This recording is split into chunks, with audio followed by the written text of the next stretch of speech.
भगवान शिव द्वारा श्री कृष्ण को पुत्र प्राप्ति का वर देना तथा माता पार्वती द्वारा अनेक वर देना और शिव के साथ श्री कृष्ण का कैलाश गमन। सूत जी कहते हैं, विप्रों इस प्रकार वे माधव भक्ति पूर्वक देवेश की स्तुति कर देव और देवी अर्थात शंकर पार्वती के चरणों में दंडवत गिर पड़े।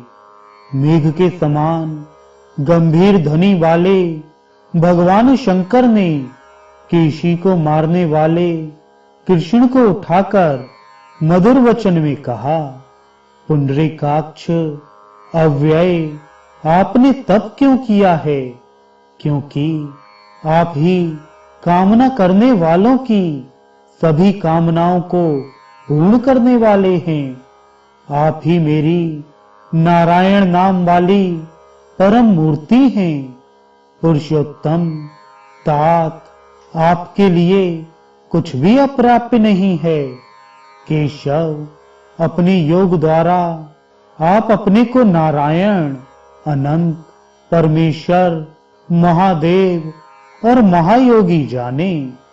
उनका वह वचन सुनकर हंसते हुए श्री कृष्ण ने विश्वेश्वर तथा हिमालय पुत्री देवी पार्वती की ओर देखकर वृषध्वज शंकर से कहा, प्रभु शंकर, आपको अपने योग द्वारा सब कुछ ज्ञात है। मैं अपने ही समान ऐसा पुत्र चाहता हूं जो आपका भक्त हो। श्री शंकर, आप मुझे प्रदान करें।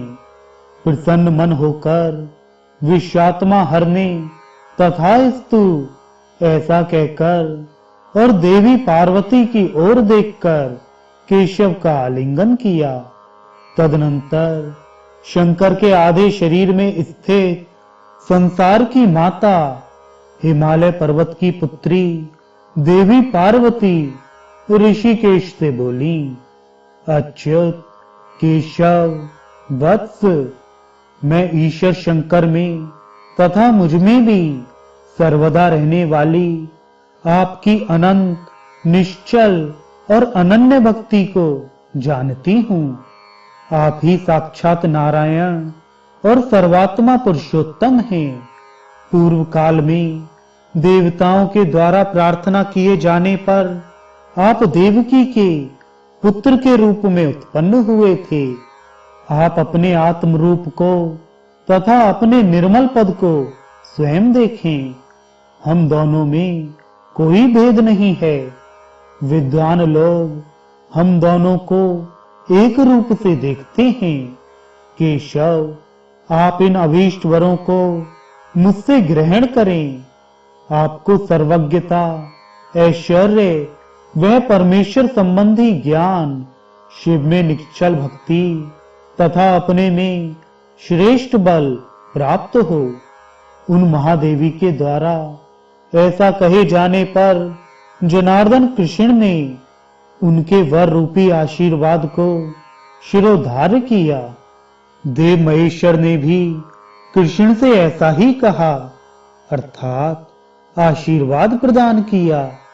तब देवताओं तथा मुनियों से पूजित होते हुए देवादिदेव गिरीश भगवान शंकर कृष्ण का हाथ पकड़कर देवी पार्वती के साथ कैलाश पर्वत पर चले गए।